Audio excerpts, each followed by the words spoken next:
gambaran-gambaran pelaku kekerasan itu tuh di otak saya tuh sampai kental sekali gitu loh. Kadang belum diceritain aja udah mules, deg-degan gitu ya. Menyayangi diri adalah bagian kita juga untuk mempertahankan daya juang kita. Halo semuanya, selamat datang di Puli Podcast yang ketiga. Jadi kita lama tidak berjumpa, aku harap teman-teman sekalian dalam keadaan yang baik ya. Kenalin, aku Hilyatul Aulia yang akan memandu acara diskusi hari ini. Aku ditemenin oleh pembicara-pembicara yang keren. Tapi sebelum berbincang-bincang lebih jauh, aku izin memperkenalkan terkait Yayasan Puli itu sendiri. Barangkali teman-teman yang nonton belum tahu Yayasan Puli itu apa.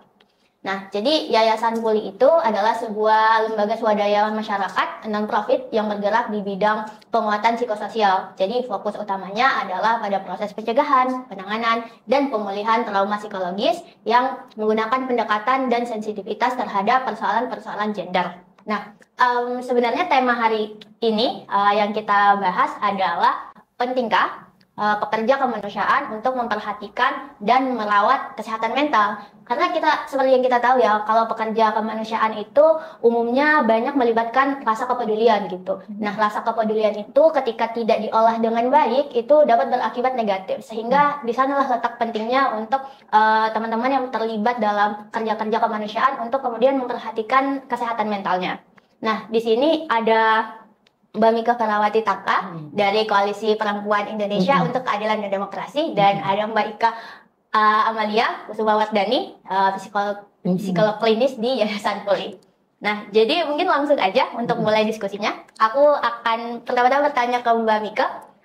Jadi mungkin Mbak Mika sendiri bisa menceritakan bahwa sejak kapan sih Mbak Mika ini terlibat pada kerja-kerja kemanusiaan dan di bidang apa gitu? Oke, terima kasih Aulia. Ya. Aulia ya. Seneng banget mungkin pertama ya diajak ngobrol-ngobrol sama Yayasan Puli nih. Yayasan Puli itu lembaga yang sebenarnya kan dalam keseharian dekat banget sama Koalisi Perempuan ya. Karena Koalisi Perempuan tuh sering dapat laporan. Ya kan? Mbak Mika mengalami ini, siapa teman-teman? Nah, siapa lagi kalau bukan ke Yayasan Puli kan? Hampir 20 tahun lebih masa-masa kerja saya dihabiskan di Koalisi Perempuan Indonesia ya. Terlibat ya kerja-kerja terkait dengan isu sosial, isu itu memang cukup lama ya, tahun 96 itu malah diawali sejak saya masih masuk kuliah ya. Kebetulan memang saya jurusan psikologi gitu kan ya. Jurusan psikologi Universitas Surabaya, dan memang waktu itu kan tahun 97, 96, diawali 95 mungkin ya, cuma karena 95 saya masih SMA kan ya. Jadi 96, 97 sampai 98 itu kan memang tonggak sejarah ya, di mana banyak sekali peristiwa-peristiwa penting ya. Reformasi, kerusuhan Mei, termasuk banyak sekali gerakan-gerakan massa ya yang waktu itu memang menandai runtuhnya kepemimpinan rezim Soeharto ya. Memang diawali dengan bagaimana saya itu mulai jatuh hati ketika melihat persoalan-persoalan yang dihadapi perempuan tuh nggak mudah ya. Perempuan tuh kelihatannya baik-baik saja gitu ya. Dan ternyata ketika turun juga banyak sekali permasalahannya. Dan itu membuat saya juga akhirnya jatuh hati ya pada isu ini, dan akhirnya berkeputusan dan terus-menerus bahkan sampai dengan hari ini ya. Saya ada, jadi kalau dari 1996, 97 lah ya mulai ya, sampai dengan sekarang ya 2025 ya, mungkin sudah lumayan membosankan ya. Tapi sampai sekarang saya juga kemarin sempat ya berpikir untuk apakah sudah saatnya mundur ya, sudah saatnya ini, tetapi ya tetap saja ya, tetap kembali, dan akhirnya malah Kongres Koalisi Perempuan Indonesia ke-5 ya, saya malah terpilih menjadi sekjen. Akhirnya malah semakin panjang yang dikerjakan seperti itu, dan itu tadi ya melihat persoalan-persoalan terutama korban juga ya, meskipun saya kebanyakannya juga, tetapi satu hal ya, apalagi di awal-awal tuh tahun-tahun itu saya memang bekerja untuk isu kesehatan reproduksi ya, dimana banyak sekali ketemu kawan-kawan pekerja seks ya. Kalau di Koalisi Perempuan ngomongnya perempuan yang dilacurkan, itu banyak, lalu mereka-mereka yang memang kelompok minoritas ya dengan orientasi seksual yang berbeda ya. Sewaktu itu kita bilangnya belum berani kayak LGBT gitu ya, karena waktu itu, tetapi betapa mereka itu jadi sasaran kekerasan, nggak di rumah, nggak di sekolah kalau mereka sekolah, dan di tempat kerja ini, dan itu tuh sangat sedih gitu ya, dan masalahnya juga banyak gitu ya. Jadi kadang-kadang ada yang sudah lama sekali mengalami lingkaran setan kekerasan tuh ya, tetapi nggak bisa apa-apa karena memang ekosistemnya nggak mendukung gitu ya, dari rumah, di tempat kerja, di kampus. Saya melihat kayaknya ini memang apa ya, kita ini dikelilingi oleh norma kultur ya yang nggak mudah ya untuk perempuan, dan bisa jadi juga laki-laki, Mbak. Teman saya laki-laki itu juga sedih ketika mereka juga ada dalam kungkungan atau lingkaran kekerasan. Mereka juga orang yang punya dampak terhadap budaya patriarki ini, bukan cuma perempuan ternyata. Oke, makasih Mbak. Tapi 20 tahun itu sebenarnya bukan waktu yang sebentar ya. Ya, dan sekedar informasi saya baru 20 tahun. Waduh, Seumur. Iya, berarti jadi- waktu kita udah belusukan, Wan, jangan-jangan masih SD nih Aulia ya. Aduh, belusukan kemana-mana kan waktu itu, Iya, pergi ke balai-balai itu. Kadang-kadang Wan juga ikut tuh waktu itu ya. Nah itu jangan-jangan Aulia masih SD, ya Allah, tua sekali, tua sekali aku. Iya, jadi maksudnya 20 tahun itu mungkin ketika disebut mungkin tidak seberapa kalau sekadar disebut, tapi sebenarnya kalau kita refleksikan dan tinjau ulang lagi 20 tahun itu waktu yang lama sekali gitu. Dan Mbak Mika banyak yang tadi disebutkan dari isu-isu mulai dari kesehatan reproduksi, kekerasan terutama untuk kelompok-kelompok minoritas yang rentan. Pasti Mbak Mika itu banyak sekali terpapar biasanya disebut secondary trauma ya, karena korban datang ke kita untuk kemudian bercerita dan sebenarnya bukan kita yang merasakan gitu, tapi kita juga merasakan traumanya gitu. Betul. Itu kan jadi kayak yang tadi disebutkan tentang rasa peduli itu juga kan jadinya dalam tanda kutip jadi memberatkan kita gitu. Pertanyaan selanjutnya adalah kira-kira Mbak Mika sendiri itu, ini kemungkinan pernah ya, tapi kira-kira pernah gak sih Mbak Mika itu ada di situasi di mana Mbak Mika merasa kelelahan, terutama kelelahan secara mental gitu. Betul, itu benar sekali. Jadi memang kadang-kadang satu hal ya, menjadi aktivis perempuan atau pekerja sosial, kadang-kadang kalau saya ini disclaimer ya, karena ini pikiran saya, tapi saya mau bilang hampir semua kawan-kawan aktivis perempuan atau pejuang isu kekerasan gitu ya, itu semuanya sok jagoan, sok kuat. Padahal isinya dalamnya tuh kalau saya mau rontok dalam. Kalau orang bilang tuh, waduh ya seperti itu. Saya tuh dulu pernah, karena memang pertama kali saya ikut itu kan ya memang mengikuti beberapa terus karena memang background psikologi, sering bilang tolong dong ini. Akhirnya meskipun kita nggak seperti Yayasan Pulih kan sangat profesional ya, nggak beracara lah kalau itu lawyer ya atau pengacara gitu ya, mau tidak mau tetap harus menghadapi atau ikut mendengarkan atau juga terlibat. Dan saya tuh pernah loh sampai, karena terlalu seringnya itu tuh gambaran-gambaran pelaku kekerasan itu tuh di otak saya tuh sampai kental sekali gitu loh, sehingga kadang-kadang saya sampai kalau ketemu orang belum ngomong aja, belum kenalan, ih kok orangnya kayak gini sih gitu kan ya, padahal terus saya bilang nggak boleh dong, itu kan berarti kita judgement ya. Tapi saking itu berkali-kali pelakunya seperti apa kan diceritain ya, laki-laki, ada juga pelakunya juga perempuan. Kalau misalnya itu bicara soal pekerja seks, itu justru pelaku kekerasannya itu mucikarinya, germonya gitu kan. Itu saya sampai termasuk kadang karena saya juga background psikologi, kadang belum diceritain aja udah mules, deg-degan gitu ya, seperti itu. Jadi memang, dan kadang-kadang itu nek ya, seperti apa sih maksudnya, kita tuh bahkan. Dan satu hal yang membuat saya sadar bahwa ini harus diselesaikan, ini harus diurus ya, dikelola. Itu saya pernah jadi pemikirannya aneh ketika harus mendengarkan kisah-kisah kawan-kawan yang mengalami kekerasan. Saya jadi a priori, kamu juga, karena mungkin itu menumpuk ya. Terus saya berpikir, loh kok saya jadi begini mikirnya, kita nggak boleh dong, karena memang nah itu artinya saya berarti udah numpuk nih, udah harus dibuang sampahnya kalau gitu ya, harus dikelola ya. Jadi saya sampai, jangan-jangan kamu kali ya menganggap ini masalah, padahal mungkin masalahnya, atau kamu yang lebay. Saya sampai karena banyaknya gitu. Dan kadang-kadang maaf kata ya, maksudnya mendengarkan, menjadi pendengar kawan-kawan yang mengalami kekerasan, apalagi kalau kekerasannya panjang, itu kan kadang-kadang juga kita harus memahami yang tidak mudah ya. Misalnya hari ini, misalnya contoh, saya bulat bercerai, betul ya, oh begitu, ini sudah dipikirkan masak-masak gitu ya. Saya harus bercerai sekarang juga karena saya sudah nggak tahan lagi Mbak Mika. Oke. Terus kita sudah urusin ya semuanya.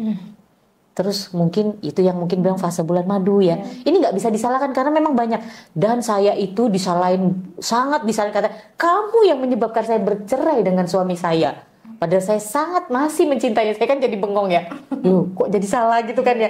Itu kan membuat kita jadi sedih ya. Padahal itu yang harus kita pahami bahwa ya keluar dari lingkaran kekerasan tuh nggak mudah gitu ya. Bahkan kita sendiri pun ya, misalnya ketika mengalami bullying ya, kayak dulu waktu sekolah gitu kan, karena dulu saya kecil ya, susah besar gitu ya. Mungkin sekarang juga karena badannya aja sekarang yang jadi. Dulu tuh kan suka dibilangin kunyit, cemplon itu ikan di kali ya, yang di got itu yang kecil-kecil, saya tuh dikatain. Tapi maksudnya aduh apakah saya sekecil itu, apakah saya seucrit itu gitu ya. Tapi kan kita juga kadang-kadang ya menganggap itu menyenangkan, tapi juga ih sebel ya, akhirnya terstigma kan. Itu juga nggak mudah ya, kita keluar kadang-kadang juga aduh kalau pakai baju ini nanti malah memperlihatkan keucritan saya nih gitu kan. Jadi nah tapi lelah itu pasti Mbak Aulia, Mbak Ika ya, terutama ketika kita sendiri juga ada masalah ya. Banyak sekali kan aktivis itu kan ada yang bilang ya Allah kok semuanya dipikirin sih gitu ya. Tapi kita juga nggak bisa nolak karena label sebagai aktivis perempuan, label sebagai pekerja sosial itu seolah-olah palu gada gitu ya. Maksudnya ada masalah apa di DPR, anggota DPR-nya nyebelin, kita juga mesti turun tangan gitu ya. Ada masalah di kerja-kerja jaringan, teman-teman saling berantem gitu kan ya, nggak bisa akur gitu sehingga kerja mengawal advokasinya sulit. Kita juga harus turun tangan sebagai aktivis. Jadi kan penuh gitu sampai suatu saat itu saya betul-betul kayak mungkin menganggap diri saya seperti zombie ya, hanya jalan aja, saking penuhnya tidak dikelola ya seperti itu, jalan aja. Tetapi ya menerima banyak hal itu atau menjadi pendengar itu menjadi semacam apa sih, business as usual aja dengerin, oh gitu. Itu kan buruk. Sampai akhirnya saya juga disadarkan oleh teman saya yang bilang, kamu itu berarti sudah penuh banget. Ibarat apa ya, apa tempat yang diisi air tuh udah tumpah-tumpah, luber-luber nggak karuan, tapi tidak kamu kelola. Saya pahami bahwa ya menjadi aktivis itu juga aktivis perempuan, menjadi pekerja sosial atau pemerhati isu-isu kekerasan, itu juga kita itu tadi ya, apa secondary trauma ya, mengalami itu. Bahkan kita juga membaca aja ya, misalnya membaca koran atau membaca berita yang menggambarkan tentang kekerasan, misalnya akhir-akhir ini kan femisida yang dikuliti lah, yang sampai dilipet-lipet dimasukin ke troli ya, ke tas ya gitu, sampai rasanya tuh di kayak gitu tuh kan kita berarti ini kita trauma gitu kan. Bahkan kita sendiri aja, saya tuh mengukur diri saya mengalami trauma itu ketika membicarakannya saja tuh saya udah mules, mual, enak gitu ya, seperti itu. Itu kan juga berarti sinyal tubuh ya bahwa kita juga sudah ada di dalam apa ya, itu secondary trauma yang juga kita bagaimana nih harus diselesaikan, karena kita juga berhadapan dengan kawan-kawan yang kita ingin bantu untuk menyelesaikan trauma teman. Nah kalau kita sendiri traumanya numpuk dan ini juga buruk ya, ini juga akan menciptakan ekosistem yang tidak sehat secara mental. Gitu. Ya, setuju sih Mbak. Mungkin tadi udah dijelaskan dengan terkait kondisi Mbak Mika sendiri. Nah, aku ingin ke Mbak Ika sekarang, kira-kira dari aspek psikologisnya sendiri itu seperti apa penjelasannya gitu? Kenapa kemudian selain tentang persoalan, kenapa kemudian pekerja-pekerja kemanusiaan ini kemudian rentan untuk merasa kelelahan secara mental gitu? Oke, jadi kalau tadi sempat disinggung ada yang namanya secondary trauma, sebenarnya yang dijelasin sama Mbak boleh nggak sih? Ya boleh, boleh dong. Karena saya juga udah ibu-ibu. Karena kita seumur. Iya, supaya dibuat santai saja Mbak Ika. Mbak ya nggak apa-apa. Yang penting jangan tante kayak gimana gitu. Karena ponakan saya panggil tante saya suka kaget. Hah, sudah tante-tante berarti? Karena saya kaget loh sebenarnya waktu pertama kali ketemu, wah ternyata masih muda banget ya gitu. Aduh jangan gitu. Benar-benar jadi komplimen ya. Iya. Kita lanjut tadi seperti apa yang udah dijelaskan Mbak Mika, itu sebenarnya semua itu kayak perasaan tiba-tiba ya udah business as usual, terus kita kok jadi terlalu bias dalam menghadapi masalah. Itu lebih dekat kalau kita nyebutnya ini compassion fatigue. Ini saya dapat nih istilahnya ya. Jadi compassion fatigue itu terkadang ada orang yang sulit memisahkannya dengan secondary trauma. Padahal enggak kok beririsan, sama-sama beririsan. Nah, compassion fatigue ini pun bisa disebabkan oleh awalnya itu secondary trauma. Karena itu tadi, kita menerima banyak masukan-masukan cerita dari orang, terus kemudian apalagi ketika masukan itu ya sebagai pekerja kemanusiaan pasti kan nggak hanya di level simpati aja, tapi kita pasti akan naik ke level empati. Betul. Di mana level simpati dan empati itu berbeda. Ketika simpati itu semua manusia miliki, tapi kalau empati itu tidak semua manusia miliki. Karena empati adalah hal yang perlu kita usahakan.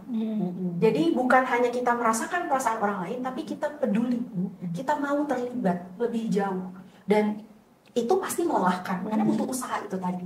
Nah, dari banyaknya secondary trauma itu, belum lagi trauma yang kita bawa, yang kita nggak sadar kalau oh, ternyata pengalaman saya ini tuh traumatik ya, gitu. Tapi dipertebal dengan secondary trauma itu, maka lama-lama kita akan kelelahan.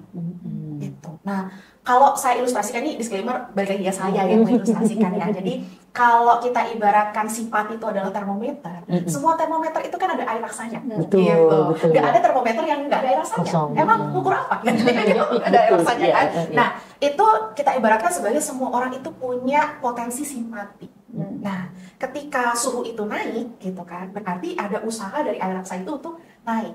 Sama, manusia pun juga seperti itu. Di suatu titik, dia akan, ya itu tadi, normal-normal aja, seperti suhu tubuh manusia.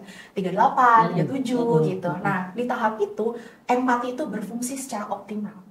Kita bisa bantu orang, kita bisa peduli dengan rasa mereka, kita merasakan kemarahan, kesedihan, kekecewaan, kebahagiaan tuh di level yang masih sehat. Nah, jadi jangan salah artikan menjadi pekerja kemanusiaan itu sehat loh, karena kita bantu orang, gitu. Nah, kemudian kalau misalnya itu sudah naik ke 39, 38, misalnya kayak suhu gitu ya, nah itu perlu harus diwaspadai, karena empati sudah berlebihan. Empati yang berlebihan maka tidak akan lagi jadi empati. Dia akan menjadi compassional fatigue yang kemudian akan menarik bias-bias yang kita punya. Nah, karena itulah Mbak Mika merasa orang ini pasti kayak gini nih. Orang ini pasti loh kok saya mikir gitu. Nah, itu tadi karena sudah melewati batas empatetik yang kemudian menarik bias-bias yang coba kita kendalikan. Coba kita udah paham bias apa yang kita punya, tapi karena kita udah kelelahan untuk menahan ini semua di luar, tidak dikendali. Kayak gitu. Jadi itu kalau di dalam sudut pandang psikologi itu ada yang namanya secondary trauma, ada yang namanya compassion fatigue, ada juga yang namanya burnout. Nah, burnout nih lagi populer kan. Terus kamu yang banyak deadline. Betul. Dan itu kayak saya nih. Satu job desk. Tadi disebutkan Mbak Mika Palu Gada. Itu agak stressful ya. Aduh, bikin kayaknya setiap hari deadline ya, seperti itu ya, seperti itu. setiap hari deadline, belum lagi nanti ada orang mau laporan. Itu bikin, aduh apalagi nih. Nah itu, jadi kalau burnout, kalau bisa saya kategorikan, burnout itu bisa jadi tahapan sebelum compassional fatigue. Gitu. Oke. Secondary trauma dulu karena paparannya banyak nih, aduh apa ini capek, dan trauma kita juga naik, angkat gitu, terus habis itu kita burnout. Fisik capek, ngetik mulu, gitu kan, dengerin orang itu kan juga capek ya. Kita harus menahan sikap kita juga menahan bias kita, gitu. Akhirnya burnout ya tadi seperti yang kondisi Mbak Mika ceritakan, ya udah business as usual aja, dengerin orang tuh yang aja gitu kan. Gitu. Tapi kita tidak merasakan. Betul, dan agak lama juga ketemu. Sebenarnya ini masalahnya apa ya gitu kan? Karena iya gitu aja kan, seperti karena kita sendiri udah numpuk gitu kan ya. Jadi itu yang menyebabkan Mbak Mika dari kondisi itu waktu itu. Tapi tenang aja, saya kan juga bekerja dengan manusiaan. Saya juga pernah kayak gitu. Pastinya ya. Dan biasanya kalau saya sudah seperti itu, sama seperti Mbak Mika, jadi ada koridor-koridor tertentu yang membuat saya saya harus berhenti, saya harus istirahat, karena ya kalau enggak saya akan melukai klien saya. Betul. Selain ya saya melukai diri saya sendiri. Betul. Gitu.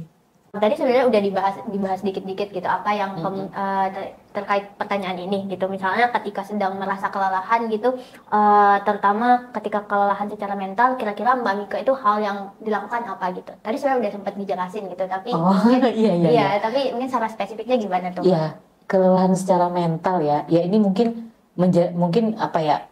Ya karena memang kebetulan aja ya kok ya, saya backgroundnya juga psikologi ya, jadi ya mencoba untuk realistis ya, dan ini memang waktunya untuk tidak memaksakan diri. Kadang-kadang kan juga saya ini background psikologi tetapi plus juga aktivis perempuan ya. Yang ini salah satu menurut ini tadi ya, saya juga menceritakan ini point of view-nya saya, POV-nya saya, mungkin yang aktivis perempuan lain enggak gitu ya. Kita tuh selalu menganggap bahwa kita ini penyelesai masalah. Iya. Itu salah sebenarnya ya. Jadi kita adalah penyelesai masalah, kita menyandang beban sebagai aktivis perempuan, maka kalau ini nggak diselesaikan ini salah. Berarti kita gagal menjadi gagal dalam pilihan-pilihan kita seperti itu, atau gagal menjadi lu bukan aktivis. Nah itu yang akhirnya membuat kita terus paksa ya, meskipun ini yang memang karena itu yang harus kita sadari betul. Memang kadang-kadang itu kita ditakuti dengan pikiran-pikiran kita sendiri. Nanti kliennya mikir, ini aktivis perempuan apaan nih, diaduin gininya nggak mau dengerin gitu kan. Nah, itu kita udah beban dengan nanti kita gimana nih nah itu yang sebenarnya jeleknya aktivis perempuan itu selalu merasa segala dan tidak pernah melihat dirinya sendiri, mengasihani orang lain tapi tidak mengasihani dirinya sendiri. Makanya ada yang kena diabetes, ada yang kena hipertensi, itu aktivis perempuan ya. Coba aja nanti kalau ada yang mau survei ya, entah itu asam urat dan itu kan sebenarnya impact ya, dari pasti semuanya yang pokoknya kita tahu lah ya, mungkin nggak perlu belajar psikologi juga ya, kita tahu bahwa sesuatu yang kita dan itu munculnya impactnya salah satunya ke fisik dan penyakit seperti itu ya, soal seperti itu hipertensi, jantungan, diabetes gitu kan. Diabetes itu bukan perkara, sebenarnya kan bukan karena seneng makan permen atau manis-manis es krim, enggak, karena itu tadi, termasuk kalau saya tuh berguru sama satu tabib ya, diabetesmu ini katanya karena kamu rakus juga dalam hal lain seperti itu. Dalam apa ini kok gitu kan ya tanya, ya kamu tuh nggak pernah mengukur apakah kamu memang involved dalam pekerjaan ini semua, kamu hantam, nah sehingga kamu nggak tidur, kamu tidak beristirahat gitu kan. Oh oke, gitu kan kita jadi. Nah terus selain kita menyadari betul, dan ya itu istilah bahasa Jawa tuh, ya jangan merasa semuanya tuh harus kamu selesaikan gitu kan. Beban di dunia ini nggak harus di pundakmu, ada banyak orang, ada yang lain, dan itu kerja itu harus bersama, itu yang paling penting, memang harus dikuatkan. Karena aktivis kan warrior gitu kan, gitu kan, harus selesai semua, padahal nggak gitu harusnya kan, seperti itu. Dan terutama ya itu tadi, bagaimana memberdayakan korban itu bukan berarti semuanya tuh jalan way outnya tuh dari kita, tapi malah justru dari mereka. Itu yang refleksi saya, sehingga kalau saya sudah mulai penuh gitu, ini harus berhenti, atau dengan mencari teman lain yang juga mau join ya, untuk sama-sama berbagi advice atau berbagi input dengan kawan-kawan ini. Dan tentunya mencari udara baru ya, penting seperti itu ya. Mencari berjarak dulu untuk sehari 2 hari. Tapi kadang-kadang bohong amat gitu ya. Aku cuti ya 2 hari gitu ya, tapi tetap aja ya angkat telepon. Nah itu kan kita udah nggak konsisten kan dengan apa yang ingin kita. Akhirnya balik dari cuti tetap aja penuh gitu kan ya, seperti itu. Dan menjalani hobi sih kalau saya tuh ya, saya senang masak. Menurut saya masak itu healing ya, itu healing ya, healing masak gitu ya.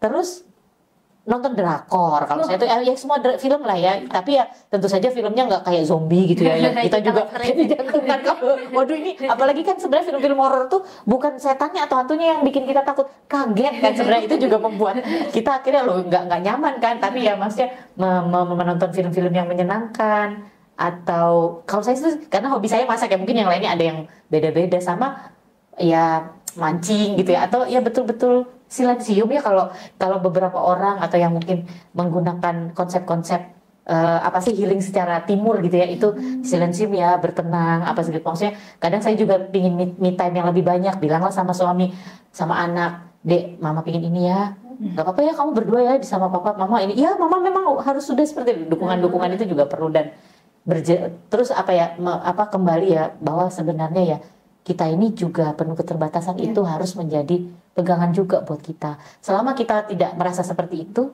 kita akan terus hantam tanpa melihat diri kita sendiri. Kita nggak perfect gitu lah, kita juga bukan orang super yang bisa menyelesaikan semua.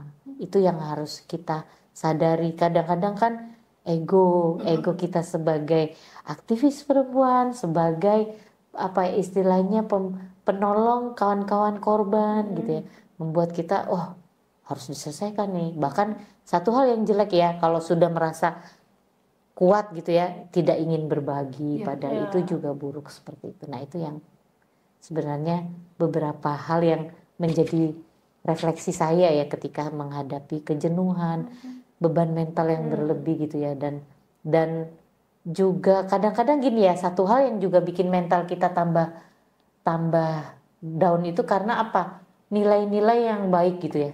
Sehingga ketika kita juga bikin track gitu, mulai stres dia gitu kan, kita harus jaim dong gitu kan. Nah kita nggak berani mengekspresikan kartu kita yang sebenarnya. Oh ternyata dia bodor ya, ternyata selama ini Mika tuh bukan orang yang seperti itu, ternyata dia kacau juga, bodor. Nah kita takut memperlihatkan itu semua, sehingga semuanya sangat topeng ya, padahal itu juga berat ya kan Mbak Ika sama Aulia gitu deh.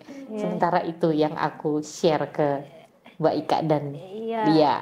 Tapi setuju banget sih Mbak, bahwa kita tuh sebagai, aku sering ikut volunteer juga, dan ngerasa bahwa kita tuh kayak sebagai pekerja dalam kutip, aku masih belum di dalam profesional ya, tapi kayak merasa bahwa aku bisa nih gitu. Akhirnya kita tidak mendelegasikan tugas, padahal kan untuk menciptakan ruang aman itu kan, dan kesejahteraan kan tugas kita bersama. Banyak kok, dan dengan nggak bisa sendirian ya. Harus bareng. Iya, bareng-bareng gitu. Nah mungkin Aku ke Mbak Ika lagi. Jadi tadi Mbak Mika kalau mungkin udah beberapa poin yang misalnya healing, me time dan lain-lain. Kira-kira ada tips relaksasi tersendiri nggak yang mungkin tidak disampaikan oleh Mbak Mika gitu? Oke, sebenarnya udah semua disampaikan sama Mbak Mika. Tapi saya akan sharing sedikit aja yang saya terapkan sendiri juga, yang saya tahu. Nah, yang pertama, sebenarnya ketemu orang itu juga healing. Ya. Oh iya benar. Ketemu orang itu juga healing. Jadi kalau misalnya kita merasa kok orangnya ini aja, ikut komunitas baru, itu juga bisa membantu. Oh iya. Kopi darat sama teman-teman, misalnya teman-teman jaringan, itu sih bantu banget. Selain mempererat gitu kan relasi, oh ini cuma ketemu di Zoom aja, ini cuma ketemu kalau aksi aja, tapi benar-benar dibikin acara yang ketemu rame-rame itu juga salah satu healing. Karena yang namanya self love itu kadang kita tidak harus selalu mulai dari diri sendiri. Iya betul sekali. Tapi lewat kita memproyeksikan orang lain, oh orang ini bisa suka loh dirinya padanya, atau mulai dari hal yang sederhana, oh orang ini nyaman loh sama saya, orang ini suka loh sama saya gitu. Dari mananya ya? Nah itu bisa dijadikan bahan refleksi. Iya betul gitu. sekali. Jadi tidak hanya menghabiskan waktu dengan hobi, terus me time sendiri, tapi sebenarnya ketemu orang yang positif pun itu juga akan memberikan kita penyaluran atau positive outlet, vibes-nya ya. Positive vibes yang dimana kita itu tadi ngurangin, kalau tadi Mbak Mika ilustrasiin kita kayak bejana penuh, kalau udah terlalu pusing dengan banyak pekerjaan, itu bisa bikin biopori kecil yang bisa membantu merembeskan residu ya, meresidukan pelan-pelan gitu. Tapi ya itu tadi dengan orang yang positif, supaya kita juga ketularan vibe positif gitu. Terus untuk yang selanjutnya, kadang orang bilang kalau teknik pernapasan itu cuman bisa di psikolog atau cuman bisa di yogi. Enggak, kita semua bisa belajar teknik pernapasan. Wah keren. Dan teknik pernapasan itu ada banyak sekali, dan juga udah diajarin sama master-master maupun yogi-yogi, itu bisa kita coba sebenarnya. Sesimpel kita duduk, bukannya nggak mikirin apa-apa, justru kita harus memikirkan semua itu. Nah, ada salah satu yogi yang kasih tahu ke saya kayak gitu, Mika. Jadi mengosongkan meditasi itu bukan tentang mengosongkan pikiran, salah itu. Kalau meditasi diminta untuk mengosongkan pikiran, enggak. Justru kita harus mikirin semuanya. Apa yang lagi muncul di dalam pikiran kita, pikirin itu. Pikirin itu, dan kalau saya mengutip dari kata-katanya Hemin Sunim, jadi yang buku yang ngarang Slow Down, yang itu tuh yang bukunya biru itu. Nah dia bilang kalau pikiran itu biarlah mengalir sampai ya dia lewat, digantikan oleh pikiran baru. Jadi kalau yang saya pahami ya, overthinking tuh sebenarnya nggak ada. Oke, wah menarik nih. Lanjut. Jadi kalau kita overthinking itu berarti kita menahan semua pikiran itu. Tidak membiarkan dia untuk mengalir, tidak memikirkan itu. Justru gitu, kayak negasi banget ya. Padahal kan overthinking kan kita berpikir berlebihan banyak, tapi enggak, sebenarnya itu yang terjadi. Karena kita berpikir satu belum selesai ketahan, mikir lagi kan. Memang pola overthinking kan gitu, saling bertumpuk, pertanyaan demi pertanyaan. Padahal kalau kita memikirkan sesuatu, biarin aja dia ngalir. So di situ konsep meditasi itu seharusnya terjadi. Di situ ya. Menarik sekali nih Mbak Ika. Aduh iya. Jadi nggak hanya kita nafas, tarik nafas, tahan, hembuskan, nggak hanya gitu aja. Tapi ketika kita tarik nafas, bayangkan apapun yang ada di pikiran kita. Ketika kita menahan, kita berarti mindful terhadap pikiran itu, dan kita hembus saja. Kita relakan aja dia. Karena pada akhirnya keren sama seperti waktu, apapun itu mengalir kan? Iya, kita nggak pernah bisa nahan kan. Dia mau ke jam berapa nih, ke jam 3, enggak deh, jam 2 terus gitu. Nggak bisa. Nggak bisa. Gitu. Jadi itu tipsnya. Kalau keren. Community, terus pernafasan itu powerful banget. Dan yang ketiga adalah ya let go. Karena seperti air mengalir itu yang waktu. Tidak mudah Mbak Iko. Betul. Seperti air mengalir dan waktu. getting let go. Itu tuh tidak semudah yang diucapkan kan ya? Iya sih, tidak semuanya yang diucapkan, tapi saya yakin kita semua belajar tentang itu dan suatu saat harus kita akan dimulai. bisa. Gitu. Betul sekali. Tapi ya bener banget sih Mbak Ika, kayak overthinking itu kita pikirannya menumpuk, tapi kalau dipikir-pikir lagi itu menumpuk karena kita yang nggak mau mikirin. Iya sih Iya Mbak. banget, keren. Ini nih seneng banget nih podcast ini, saya dapat banyak sekali nih. Saya juga dapat banyak pengalaman dan cerita. Mungkin aku balik ke Mbak Mika lagi. Iya silakan. Tadi sebenarnya juga udah disinggung juga ya sama Mbak Mika gitu, bahwa sebagai aktivis atau pekerja kemanusiaan itu sebenarnya kita tuh bukan Wonder Woman gitu.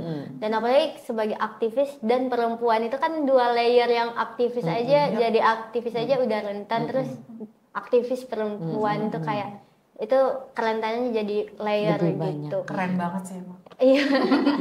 Medalinya banyak. Bintangnya bintang 16, udah nggak lagi sampai berapa tuh pangkat. Puyer kalah kayaknya ya. Justru malah yang pusing kepala itu yang megang bintang. Bukannya. Iya.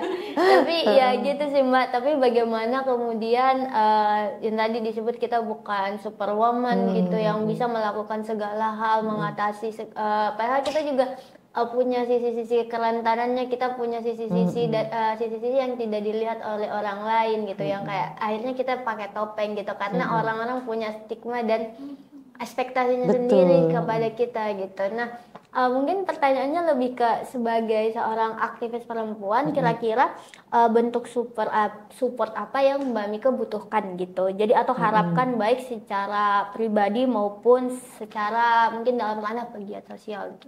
Nah, terima kasih banget, ini langsung nyambung nih tadi kan banyak sekali advice dari Mbak Ika ya.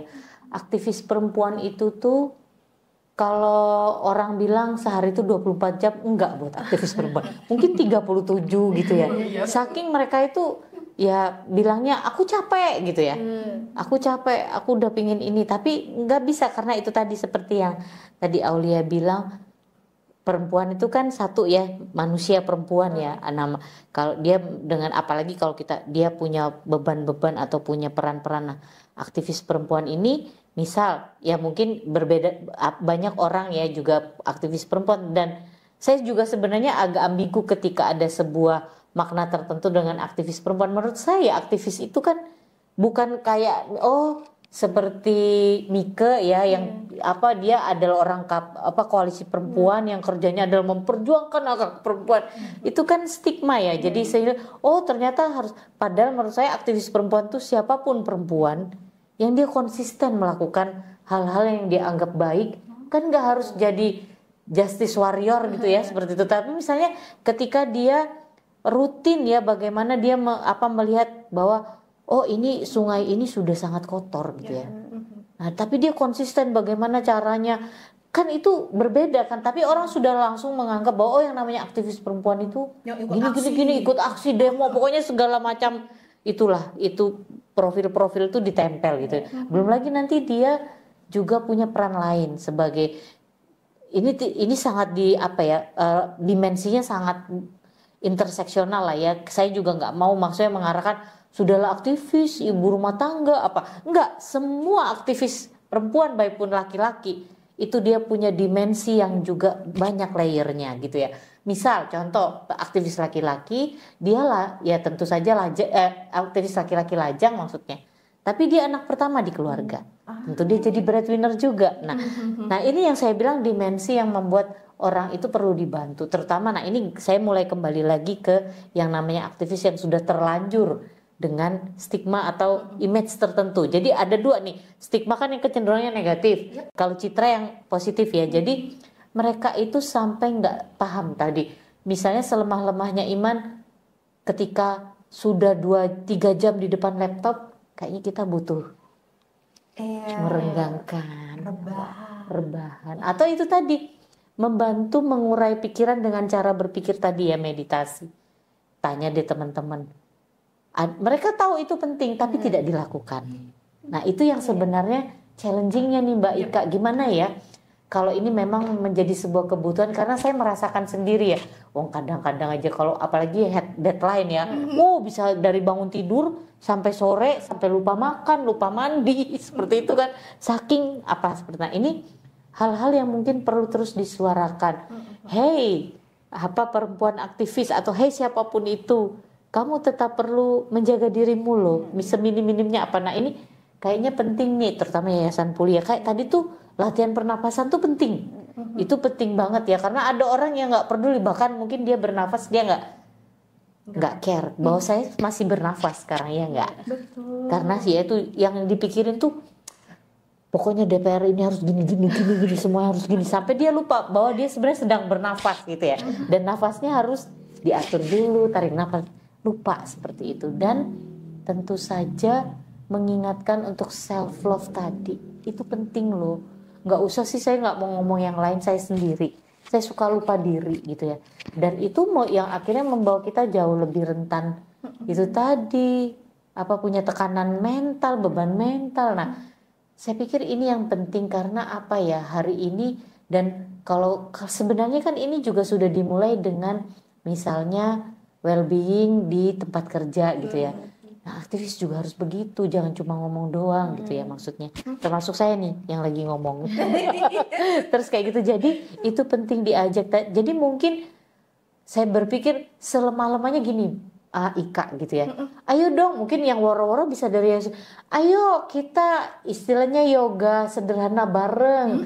Mungkin asik kali kalau ngajakin KPI, ngajakin kalian mitra, ngajakin yang semua merasa bahwa iya ya ini kayaknya sudah ada 5 batakon di pundak saya nih gitu kan ya. Nah mungkin kalau sendiri kadang suka malas, suka menganggap remeh ya, tidur aja kali udah beres. Tapi mungkin begini-begini harus menjadi budaya. Nah budaya ini harus kolektif kalau menurut saya. Kalau cuma sendiri-sendiri aja kan nggak terasa ya, ternyata nanti kalau itu tadi benar katanya Ika tadi ketemu. Jadi jangan ternyata dengan cuma bernapas panjang itu ada beberapa yang terurai, yang urat-urat yang tadinya kenceng itu bisa molor gitu ya, seperti itu bisa agak. Nah ini kan penting dibagi gitu ya. Kadang-kadang kita nggak tahu karena mungkin minim istilahnya sharingnya seperti itu. Nah itu yang saya kadang-kadang bermimpi. Dulu pernah kadang-kadang kalau nggak salah Jundi tuh waktu itu sama teman-teman aliansi laki-laki baru ya, saya juga bilang kayaknya seru deh kalau kita zumba bareng biarpun gayanya juga kocak-kocak kayak gitu tuh ya. Yang penting ketawa tuh kan ngeberesin stres ya, ketawa atau apa seperti itu ya. Tapi ya kan gitu, namanya juga aktivis yang ngomong doang. nggak kejadian sampai sekarang. Nah atau ya itu tadi yoga bersama kita itu tuh saya pikir mungkin sudah mulai sebenarnya kan sekarang juga tren-tren ya, lari gitu ya. Kata kalau lari sih nggak kuat ya. Kalau lari, makanya lari, kan run for apakah ya seperti itu sebenarnya sudah dimulai tren itu. Tapi saya beberapa aktivis saya lihat sudah mulai ada yang ikut-ikut ya. Tetapi saya nggak yakin semua aktivis punya kesadaran itu ya. Kadang-kadang juga sering begadang sehingga tidurnya juga bangun siang gitu ya, molor gitu ya, bangun siang. Nah ini yang kayaknya budaya kultur kebersamaan yang itu juga saling merawat, saling memulihkan, saling meregangkan gitu tuh. Saya pikir penting dimulai. Nanti mungkin deh, saya nggak berani janji ya, tapi besok misalnya kalau diajakin Ika atau Aulia, ayo jangan ngomong doang, ayo kita ini, ayo gitu kan kita ngumpul, atau saya nanti woro-woro, ayo dong ikutan rame-rame gitu ya. Nah itu kan kalau menjadi kalau itu dimulai dan menjadi kebutuhan bersama ya insya Allah kita juga bisa ya menangani itu kebutuhan termasuk manajemen waktu ya. Manajemen waktu ini terutama aktivis perempuan ya yang sangat punya complicated condition ya. Jadi gimana mau manage waktu, mau di manage juga nggak ke manage gitu kan, seperti itu tadi butuh 37 jam. Nah itu tadi makanya saya bilang kan aktivis kalau orang 24 jam sehari, aktivis perempuan enggak gitu kan. Jadi atau ya karena ini saya bilangnya aktivis perempuan karena aktivis perempuan itu banyak sekali bebannya ya, di rumah, lalu di keluarganya, susunan tugas-tugas itu melekat dalam diri aktivis perempuan. Ya, Gitu, benar banget Aulia. sih Mbak. Berarti kalau boleh aku sederhanakan, Iya. mungkin maksudnya adalah pertama dari aktivisnya sendiri itu tahu batasan-batasan betul. tanggung jawab dan kapasitas dirinya gitu, atau mungkin secara kolektif mungkin teman-teman sesama aktivis itu membangun apa ya, sebuah komunitas bersama, atau nggak cuma komunitas, atau mungkin sesederhana bikin kegiatan bareng-bareng untuk kayak merelaksasi pikirannya sendiri gitu, karena lebih gitu ya Mbak. Aku mungkin sekarang ke Mbak Ika lagi gitu. Kira-kira kapan sih saatnya dan apa saja tanda-tanda seseorang itu harus meminta bantuan profesional gitu? Karena kayak tadi Mbak Mika jelaskan bahwa kadang tuh orang saking sibuknya, terutama di para pekerja kemanusiaan itu bahkan lupa kalau dia lagi napas gitu. Oke, jadi untuk mengenal batasan diri itu kadang seumur hidup kita. Tapi kita nggak perlu tunggu seumur hidup kita untuk kita tahu tentang batasan diri. Dengan mencoba mendengarkan sekitar kita jadi tahu kapan kita sudah ada di batas. Contohnya, kalau tadi dari Mbak Miki ceritakan, misalnya udah ada rekan kita yang ngingetin, kok kayak gitu ya, gitu. Nah, kita udah mulai perlu refleksi dan introspeksi bahwa mungkin ini saatnya saya butuh bantuan profesional. Nah, apalagi kalau sudah dalam bentuk psikosomatis. Maksudnya apa? Ya itu tadi, mules, pusing, mual, dan jantung berdebar. Itu kan berarti gejala psikologisnya sudah merembet ke fisik gitu. Sesimpel misalnya nih, dengar kata-kata kasus gitu kan, perutnya mules. Nah, itu berarti udah tanda-tanda tuh kalau sesuatu beban itu sudah kita bawa jauh ke fisik kita. Karena manusia itu tidak hanya terdiri dari tubuh, pikiran, dan juga perasaan, tapi dia juga terdiri dari jiwa. Dan jiwa itu amat sangat luas dan amat sangat lembut tapi juga kuat. Jadi kalau misalnya secara fisik kita bisa merasakan, secara pikiran kita bisa berpikir, dan secara emosi kita bisa, yaitu tadi menjelaskan hal-hal yang tidak bisa dijelaskan, maka yang namanya jiwa itu tidak lekang oleh tempat dan waktu. Jadi ya pasti apapun layer kita yang tadi yang Mbak Biki ceritakan, itu pasti akan semua berpengaruh.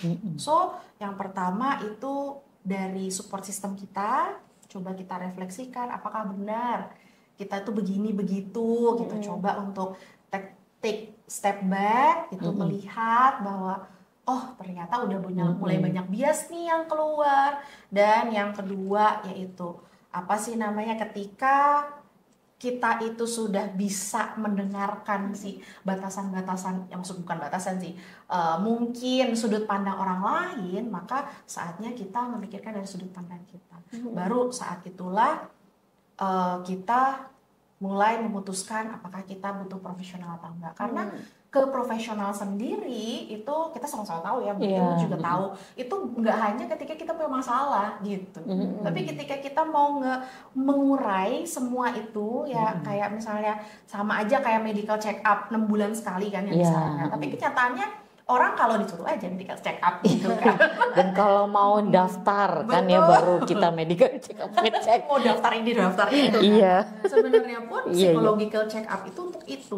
Jadi bukan mental health examination ya, kalau itu kan beda. Kalau itu screening aja gitu. Tapi benar-benar yang psychological check up lewat counseling.